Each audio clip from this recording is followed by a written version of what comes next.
Coral Key, Florida. A woman is waiting for the hammer to fall. The fluorescent lights hum overhead, cold and electric, drowning out the humid heat of the coast pressing against the windows.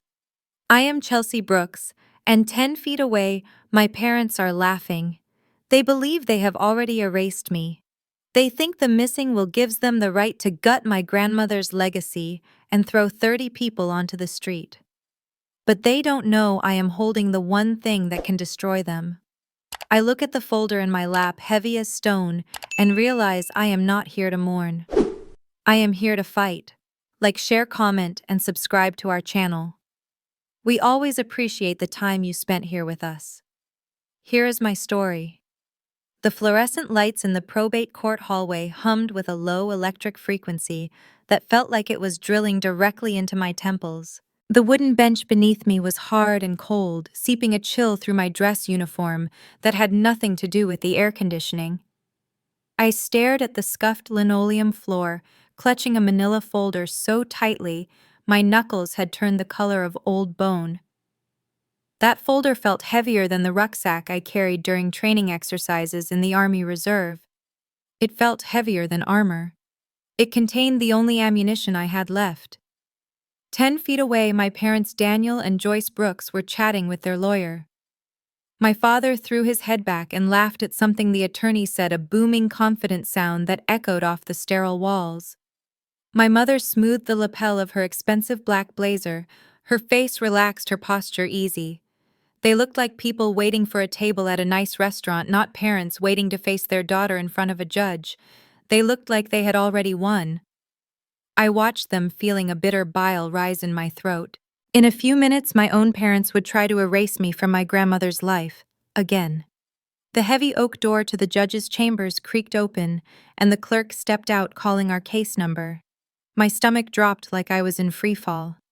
But to understand why I was sitting on that bench shaking with a mixture of rage and grief, you have to understand that this hallway wasn't where the betrayal began. This was just the place where I finally stopped letting them ambush me. The ambush had actually started 4 months earlier when I returned from stateside training in Texas to a voicemail that shattered my world. My grandmother, Maeve Carter, had died suddenly in her sleep at her home in the Florida Keys. Maeve wasn't just a grandmother. She was the anchor that kept my life from drifting away.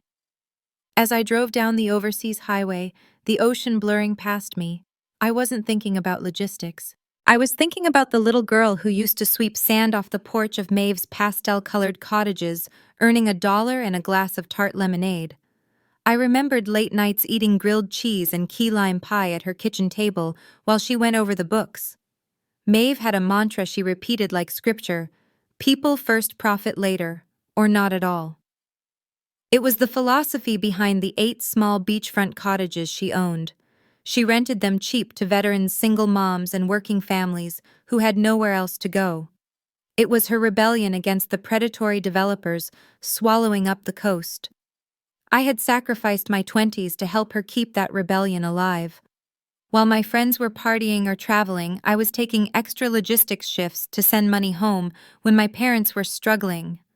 I spent my leave days fixing roofs, painting shutters, and managing the online bookings. I unofficially ran half the operation from my laptop in Texas, ensuring the spreadsheets balanced. My parents, conversely, stayed distant. They only showed up when they needed a loan or a favor. They saved all their attention and affection for my older brother, Logan. Logan was a charming screw-up who burned through jobs and cash like kindling, but to my parents, he was always just misunderstood. I was the reliable workhorse.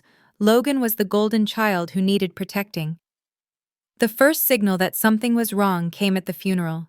The church was packed with tenants, church members, and local veterans. They treated me like Maeve's true heir, hugging me, whispering, "She was so proud of you, Chelsea, and thank God you're here to take over." But my parents were oddly composed. They were coldly efficient, steering everyone away from questions about the property. When I instinctively asked my mother about the will after the service, Joyce gave me a tight, patronizing smile. "Honey, we'll handle it," she said, patting my hand dismissively. "You've done enough. Go back to your army life." I felt the first cold prickle of being pushed aside. A week later, the hammer fell. I was summoned to my parents' house for a family talk. I arrived hopeful, armed with ideas on how to keep the cottages affordable, just like Maeve wanted.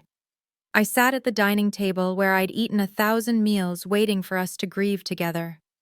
Instead, over a stiff, quiet dinner, my father dropped the news flatly, without a shred of emotion. "We've decided to take full ownership of all 8 properties," he said, slicing his steak. "There is no will. We checked. Under Florida law, since Maeve outlived your grandfather, the estate comes to us as her only children." I froze. "What do you mean, no will?" Maeve told me. "You don't know what you're talking about." Daniel snapped, his voice sharp. "We're your parents. We decide." Joyce slid a piece of paper across the table. It wasn't a memory or a keepsake. It was a draft of a notice to the tenants. I read the first few lines and felt the blood drain from my face. It stated that rents would triple within 90 days to align with the market. They weren't just taking the property, they were planning to sell or gut everything, displacing the very people Maeve had spent her life protecting. "You can't do this," I protested, my voice shaking. "Maeve promised those people safety. She promised me." "Stop making this about you," my father said, waving his fork at me. "This is business. Real estate is the only legacy that matters." I stood up, knocking my chair back. I looked at them, really looked at them, and saw strangers. They didn't care about Maeve. They didn't care about me. They only saw dollar signs where I saw people. I left the house, shaking, the humid night air clinging to my skin. As I walked to my car, a terrifying realization settled in my chest. My parents didn't just take my grandmother's legacy. They were about to ambush an entire community that trusted us, and they expected me to stay silent while they did it. I spent the next morning wandering through the quiet rooms of Maeve's main house, the silence pressing against my eardrums like deep water. The air was stale, smelling of dust, and the faint, lingering scent of lavender soap.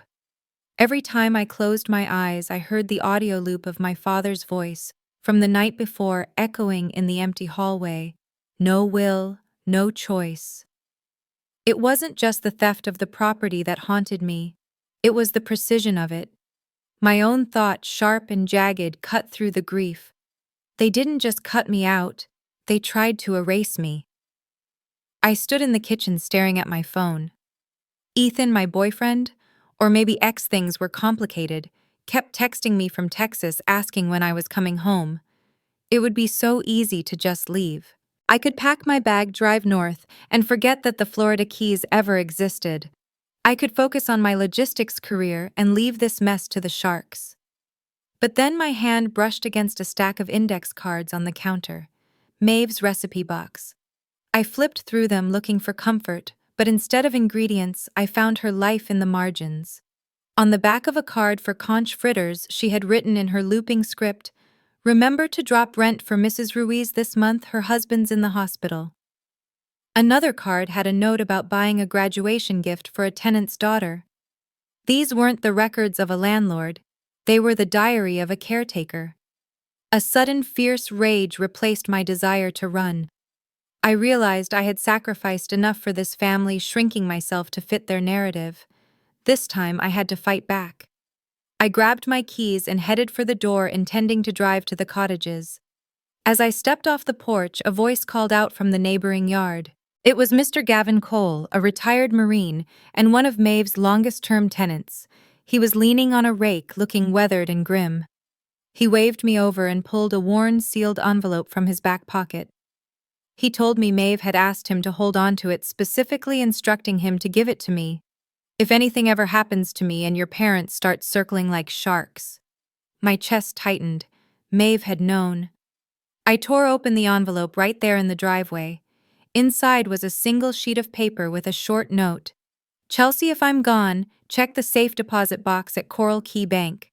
Don't let anyone bully you into walking away. You know what's right." The words "bully" and "don't walk away" hit me like a physical blow. Maeve hadn't just died, she had died worried that her own son and daughter would dismantle her life's work. I thanked Gavin, my hands trembling, and drove straight to Coral Key Bank. My heart hammered against my ribs as I sat across from the banker, half expecting to be turned away, half expecting my father to burst in and stop me. But after a tense few minutes of verifying my ID against the authorized user list, the banker led me into the vault. The safe deposit box was long and cold steel. When I lifted the lid, I felt like I was opening a time capsule. Inside, I found ledgers dating back 20 years documenting every dollar of below-market rent she had charged. There were letters from tenants thanking Maeve for saving their families from homelessness. And at the bottom, there was a document that made my breath hitch. It was a draft of a will. It explicitly named me Chelsea Brooks as the person Maeve wanted to manage the cottages to ensure they remained affordable. But as I flipped to the last page, my hope shattered. It wasn't signed. Legally, it was useless. It was like holding a ghost, a will that wanted to exist but never got the chance. However, as I read closer, I noticed something odd. The papers referred to a scheduled meeting with a notary and mentioned final paperwork completed on a date 3 weeks before she died. If Maeve had completed the will, where was the final version? I thought of my parents immediately. They had keys to the house. They had been the first ones there after she passed, handling everything with that cold efficiency I had mistaken for grief. If there was a signed will, someone had a reason to make it disappear. And that someone stood across from me at my parents' dinner table last night. I left the bank with the copies and drove to the cottages, needing to understand the stakes. I spent the afternoon talking to the tenants, the people my parents viewed as overhead. I spoke to the church ladies and the owner of the local diner. They all painted the same picture. Maeve had talked constantly about Chelsea taking over someday. She had openly stated she didn't trust Daniel and Joyce because they only understood money, not people. The most heartbreaking moment came when I spoke to Sierra Daniels, a young single mom in Unit 4. She broke down crying in her doorway, clutching her toddler. "If your parents raise the rent like that letter says, we're gone," she sobbed. "My little boy finally feels safe here." I felt the betrayal expanding. This wasn't just a family squabble anymore. My parents were threatening the security of dozens of vulnerable people just to pad their retirement accounts. As I walked back to my car, my phone buzzed with a barrage of texts. It was my brother Logan. "You're being dramatic," the first one read. Then, "Mom and Dad said you're trying to steal the houses." And finally the dagger, "If you fight them, don't be surprised when they cut you off for good. Don't say I didn't warn you."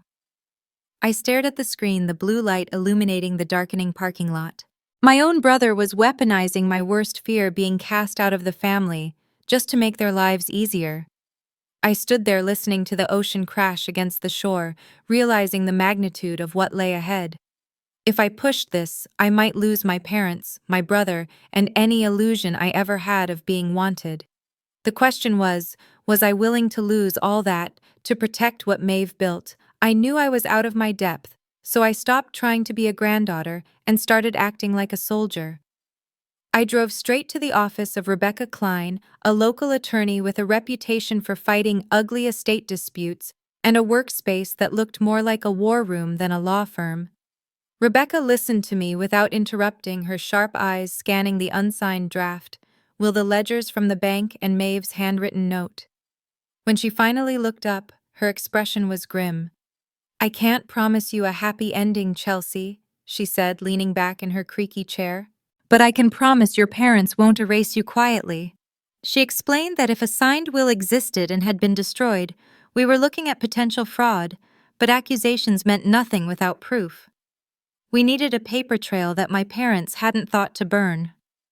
My next stop was Maeve's church, a small white-steepled building where the air always smelled of floor wax and hymn books. I walked into the fellowship hall and was immediately swarmed by the older women who had been Maeve's lifeline. They hugged me with fierce, powdery embraces, pressing lemon bars into my hands. They were the first to confirm my suspicions. Mrs. June Holloway, the church matriarch, gripped my hand tightly. "Your grandmother was relieved, honey. She told us she had finally signed everything official just weeks before she passed." June leaned in closer, lowering her voice. She knew your parents would try to steamroll you. That's why she trusted you with the hard part. She then pointed me toward the back office where her husband, Pastor Jim, kept important things for the elders who feared family trouble. Pastor Jim didn't waste time with pleasantries. He ushered me into his small, cluttered office, unlocked a bottom drawer, and pulled out a thick envelope labeled in Maeve's familiar script, "For Chelsea, if my wishes aren't honored." My hands shook as I opened it. Inside wasn't the original will, but it was the next best thing. There was a signed letter from Maeve stating her explicit intent for me to manage the cottages and never sell to out-of-state developers. Beneath that was a photocopy of a partially signed will, and crucially, a photocopy of a notary log entry. It listed the date, time, and location of a will signing at Maeve's kitchen table. I realized with a jolt that there had been a final signing. The original will was missing because someone had ensured it went missing. With Rebecca's guidance, I tracked down the name in the log, Arnold Phelps, a retired notary who lived 3 towns over. Arnold was a man of details, and he remembered Maeve clearly. She was stubborn, he told me sitting on his porch, kept saying, "My granddaughter's the only one who actually shows up." He confirmed he had notarized a final will for her witnessed by 2 neighbors. Most importantly, he still had his official notary book. He let me photocopy the page showing Maeve's signature next to the entry for her last will and testament. I stared at the image feeling a mixture of relief and fury. There it was in black ink, the will my parents pretended never existed. But while I was gathering evidence, my parents were escalating their offensive. As I drove back into town, I saw my father's truck parked by the cottages. He was walking the property with a slick-looking man in a suit pointing at the structures and making sweeping gestures that suggested demolition. I rolled down my window and heard snippets of raising these shacks and high-end townhomes. Worse, fresh papers had been taped to the cottage doors, official rent hike notices. I watched from a distance as tenants gathered in small, panicked knots reading the papers. Rumors were already spreading that Miss Chelsea was trying to block the sale, but my parents were spinning it, painting me as a selfish traitor who wanted the houses for herself. In the local Facebook group and at the diner, lines were being drawn. Some sided with Daniel and Joyce as the legal heirs, while others defended me. I felt the town splitting around my family's greed. That night, the threat moved from legal to physical. I was leaving the cottage parking lot when my brother Logan cornered me. He looked terrible, his eyes red and his movements jittery. He blocked my path to the car, clearly on something. "You're trying to ruin the family," he spat, his voice cracking. "Mom and Dad are barely hanging on financially and you're trying to take this away." He leaned in, and for the first time in my life I felt physically menaced by my own brother. "If you blow this up in court, they'll drag your name through the mud. You know Dad, he'll threaten to cut you off from everything. Don't be stupid, Chels." I looked at him and saw the fear behind the aggression. He was scared of losing his safety net, but he was still choosing their side. My own brother, I thought, stood in front of the cottages I'd spent my childhood fixing and told me to stand down while they erased me. I didn't scream. I didn't shove him. I just clutched the folder containing the photocopied notary log against my chest. I walked past him, my heart pounding a rhythm of war. They had ambushed me my whole life using guilt and silence as weapons. But this time I had something they didn't proof. The next few days were spent in the bunker of Rebecca's cluttered office, turning grief into strategy. We laid out every scrap of paper across her mahogany desk until the wood was barely visible. The photocopy of the notary log, Pastor Jim's letter, the unsigned draft, will statements from tenants, and Maeve's handwritten notes formed a mosaic of intent. Rebecca tapped a pen against the notary log, her eyes sharp. "This is the cornerstone," she said. "We can support the existence of a will that was likely destroyed. Courts take that very seriously, but the burden of proof is heavy." She outlined our mission with military precision. Goal number 1 was to get an injunction to stop all sales and rent hikes immediately. Goal number 2 was to establish my managerial authority based on Maeve's clear documented intent. As we worked, I felt a shift happen inside me. My army training had taught me how to walk into hostile territory, how to assess threats, and maintain discipline under fire. I realized I had been treating my parents like family members I could reason with, but they were actually adversaries who had already engaged the enemy. I had to stop being the hurt child waiting for an apology, and start being the soldier Maeve knew I could be. I consciously reframed the battle in my mind. This wasn't just a fight for me or my inheritance. It was for Maeve's legacy and for every family who had ever found shelter in those cottages. I stopped hoping my parents would do the right thing and started anticipating their lies. We moved fast to collect affidavits. Arnold the notary signed a sworn statement confirming the signing. The two neighbors who witnessed the will confirmed they saw Maeve sign a document leaving control to me. Pastor Jim wrote a detailed letter about Maeve's stated intentions to keep the land out of developer hands. Then came the tenants. Several of them sat down and wrote heartbreaking letters describing how Maeve always said, "When I'm gone, Chelsea will keep this place from turning into some rich man's playground." Reading their words, I felt a subtle healing begin. While my biological family was rejecting me, the community my grandmother built was embracing me. But my parents weren't idle. They launched a narrative war that was as vicious as it was effective. Daniel and Joyce started telling anyone who would listen that I was brainwashed by outsiders and turning on my own parents for money. They visited the tenants implying that if I won, I would have to raise rents just to pay my expensive lawyer. A few tenants, confused and scared by the conflicting stories, started avoiding me. It hurt to see them turn away, but the sting only hardened my resolve. My parents were willing to burn everything down to get what they wanted. Despite the bravado, the pressure eventually cracked me. One night I sat alone on the end of Maeve's dock listening to the water lap against the pilings. The exhaustion hit me all at once. I broke down sobbing into my hands. I admitted the ugly truth to the darkness. I used to believe if I sacrificed enough, my parents would finally see me. Turns out the only thing they see is what I can give them or what I can't stop them from taking. The temptation to walk away was overwhelming. I could take a settlement move back to Texas and make the pain stop.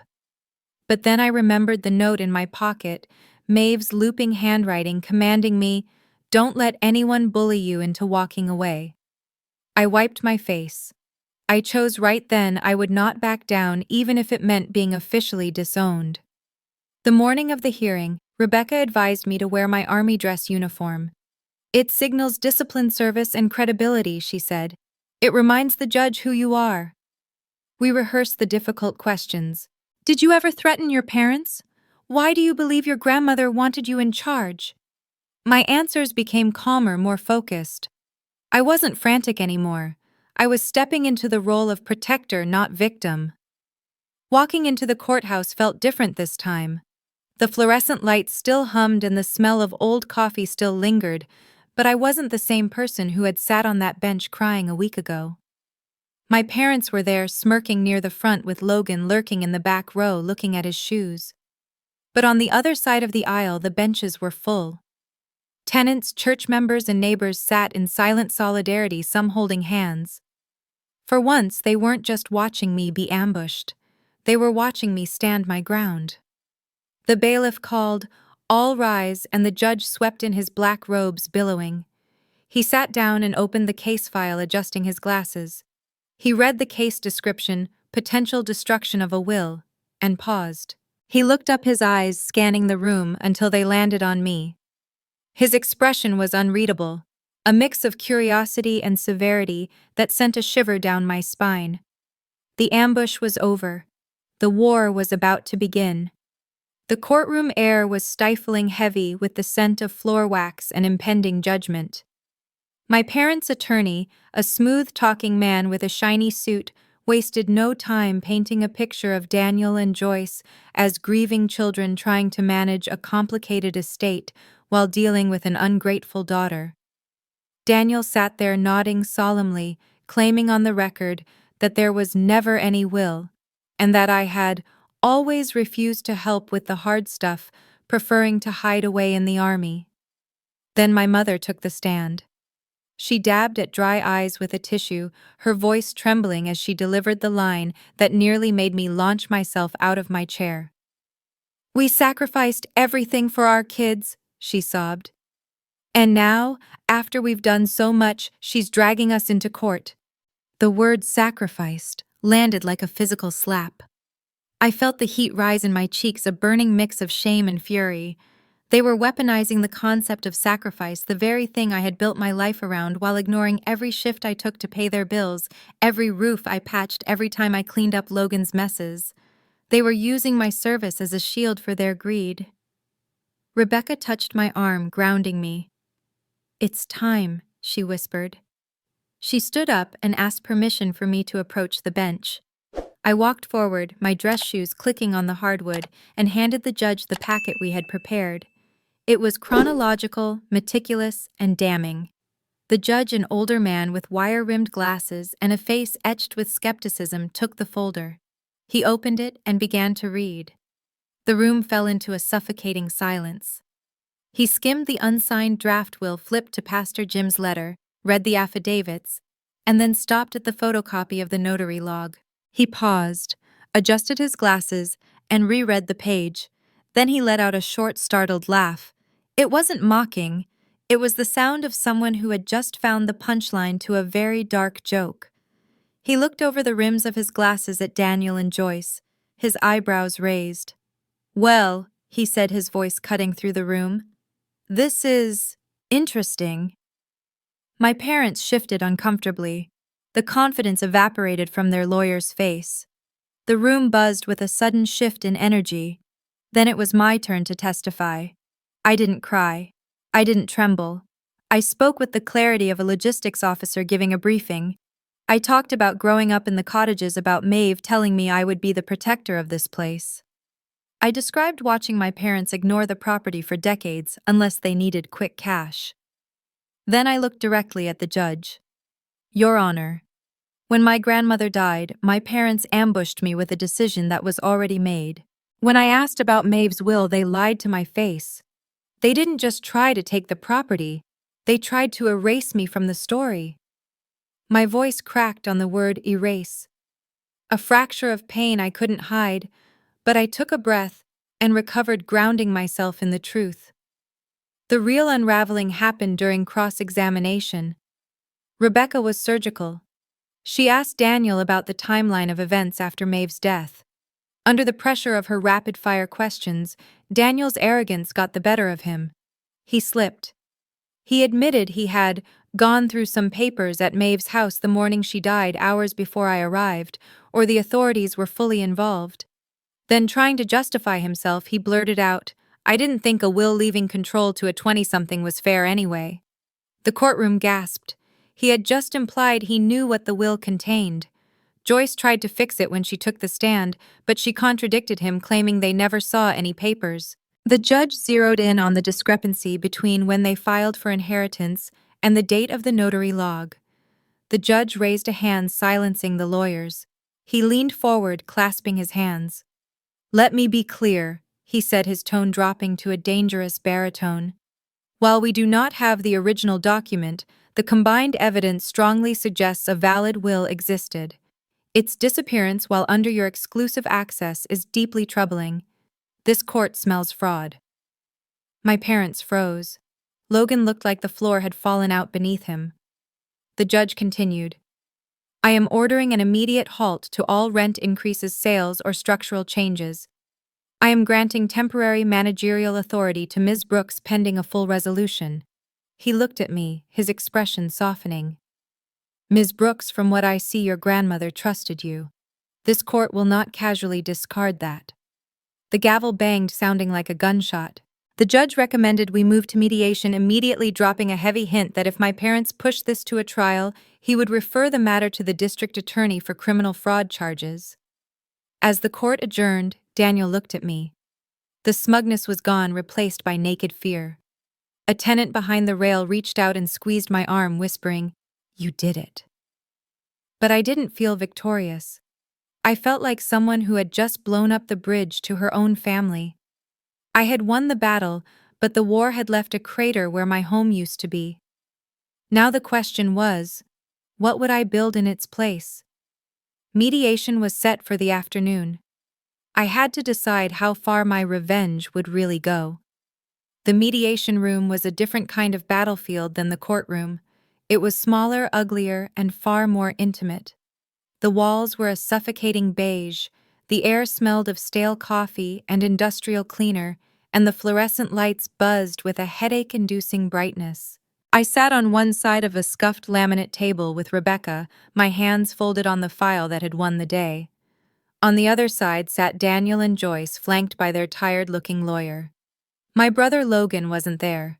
He was either too ashamed to face me or too afraid of what might happen next. His absence left a hollow space in the room, a silent reminder of the dysfunction that had brought us here. My parents looked like different people than the confident heirs who had laughed in the hallway just hours ago. The arrogance was gone, replaced by a jagged, palpable fear. Daniel was defensive, his arms crossed tight over his chest, but his eyes kept darting to the door as if he expected the police to burst in. Joyce looked 10 years older. Her mascara was smudged beneath her eyes, and her hands resting on the table were shaking with a fine, uncontrollable tremor.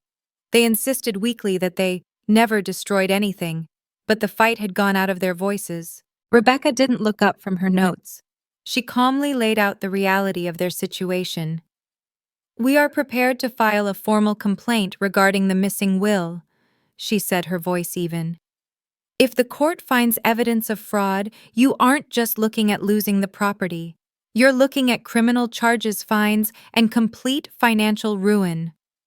The silence that followed was heavy enough to crush bone. Under that pressure, the truth finally cracked open. It wasn't just greed that had driven them, it was desperation. They started talking, the words tumbling out in a messy, panicked stream. They admitted that Logan's debts were astronomical, fueled by failed rehab stints and legal troubles they had paid to make disappear. Daniel confessed to a series of bad investments that had drained their retirement savings. They were drowning. They had seen Maeve's cottages not as a legacy to protect, but as a life raft, the only way to save themselves, even if it meant pretending I never mattered. Joyce broke down, covering her face with her hands. "We were terrified of losing everything, Chelsea," she wept. "We didn't think you'd understand. We didn't think you could handle the mess. You're always so strong, so independent. We thought you'd be fine." I stared at her, feeling a cold knot in my stomach. "You're always so strong." It was the excuse they had used my entire life to neglect me while they poured everything into Logan. They hadn't just betrayed me. They had let their fear turn them into people my grandmother wouldn't even recognize. Rebecca leaned toward me, lowering her voice. "Chelsea, you have them. We can press for a full criminal referral. We can cut them off from any profit entirely. You can walk away with everything and leave them with nothing." I looked at my parents. I imagined the headline satisfaction of seeing them pay for what they did. I imagined the vindication of watching them lose it all while I stood tall. But then I saw the collateral damage, Logan spiraling without support, my family name obliterated in a public scandal, and Maeve's legacy tangled in court fights for years. I heard Maeve's voice in my head, clear as a bell. "Protect people even from their worst selves if you can." I took a deep breath. "No," I said. "We're not doing that." I laid out my terms. I would take full legal managerial authority over the cottages immediately. There would be a binding agreement, no sales, no rent gouging ever. However, I proposed that a portion of the net rental income would go into a modest stipend for my parents, enough to cover their basic needs, but not enough to fund their lifestyle. And finally, the estate would directly fund a reputable long-term treatment facility for Logan, not the sham rehab centers they had been using. Daniel looked up, stunned. "After what we did," he stammered. "Why would you do that?" I looked him dead in the eye. "Because I refused to become what you turned into when you were scared," I said. "I won't sacrifice my integrity for payback." Joyce looked at me, her eyes wide and wet. "We tried to erase you, Chelsea. I see that now. I'm so sorry." The word erase hung in the air, the final truth we had been circling the entire story. Even Daniel, stiff and proud, slumped in his chair. "Your grandmother was right," he muttered, unable to look at me. "You were the right one for this, not me." We signed the papers in silence. As we walked out of the building, the sun was setting, casting long shadows across the parking lot. Rebecca turned to me. "You know," she said, packing her briefcase, "most clients would have burned them to the ground. You chose resolution over annihilation." I looked back at the courthouse, feeling a weight lift off my shoulders that I hadn't realized I was carrying. My parents tried to ambush me, threaten me, and erase me, I thought. But I walked out with something they never understood: how to hold on to myself. I had control now. The only question left was whether I could actually live up to the legacy I had fought so hard to save. The first morning I woke up as the legal manager of the cottages, the sun was just cresting over the Atlantic, painting the water in strokes of violet and soft gold. I stood on the back porch of the main house, wrapping my hands around Maeve's old chipped mug, the one shaped like a pelican, and took a long sip of coffee. It tasted better than it had in months. Below me, the property was waking up. I saw Mr. Gavin Cole watering his tomato plants, his movements slow and rhythmic. I saw Sierra walking her son to the school bus stop, her hand resting easily on his shoulder. A veteran in Unit 6 was doing his morning PT on his porch. For the first time in years, the heaviness in my chest was gone. My life didn't feel like something I had sacrificed for someone else anymore. It felt like something I had chosen. I didn't waste time basking in the glow, though. There was work to do. I immediately hired Miguel Alvarez, a local handyman who had been out of work since the big construction firms took over the island, to handle the maintenance. We sat down and drafted a transparent rental agreement for every tenant, putting in writing what Maeve had always done on a handshake: rent caps, long-term security, and a promise that this land wasn't for sale. I also created the Maeve Carter Fund, taking a percentage of the profits from the vacation season to create an emergency safety net for tenants who fell on hard times. As I filed the paperwork, I could almost feel the cottages breathe easier, as if the wood and stone knew they were finally safe from the wrecking ball. The healing with my family was slower, more fragile, and far less certain. A few weeks later, Daniel and Joyce came to visit. They stood on the walkway looking nervous and subdued, like guests in a house they used to own. They thanked me, their voices quiet, for not destroying them in court. It was the first time I had ever seen my father look small. I didn't pretend everything was fine. I didn't offer false platitudes. I set boundaries that were as solid as the sea wall. "You don't get to manage anything here," I told them, meeting their eyes. "You don't get a say in the tenants or the money, but you're welcome to visit if and only if you respect what this place stands for." They agreed, and for the first time they seemed genuinely chastened. I realized then that forgiveness wasn't a one-time event where you wipe the slate clean. It was a daily choice not to let old wounds dictate who you are now. The hardest conversation happened on the dock with Logan. It was the day he was leaving for the treatment center in Arizona, a real facility this time funded by the estate, not a resort where he could hide. We sat with our legs dangling over the water, watching the tide roll in.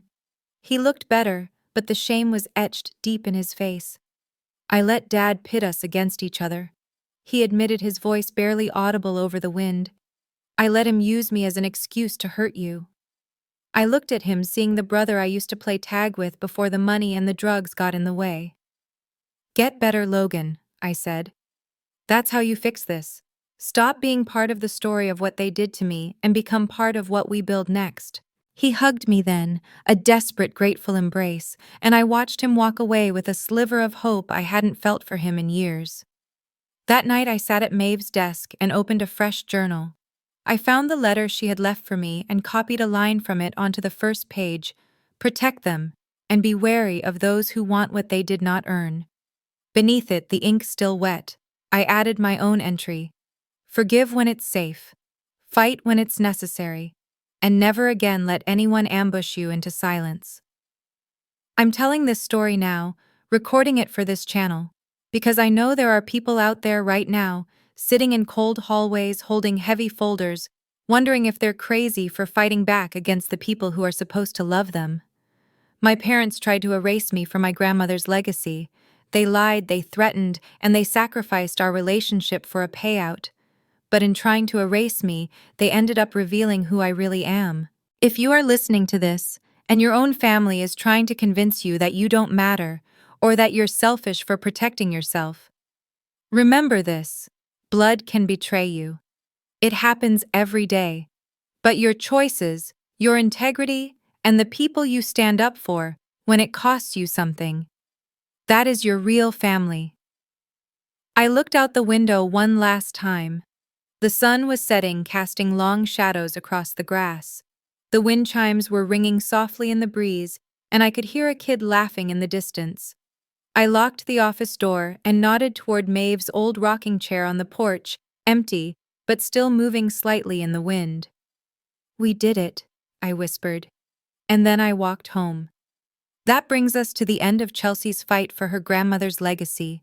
It is a powerful reminder that sometimes you have to stand your ground to protect what matters most.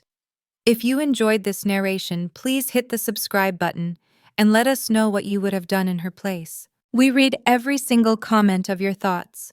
Thank you for listening. This has been a story from Radiance. We'll see you next time.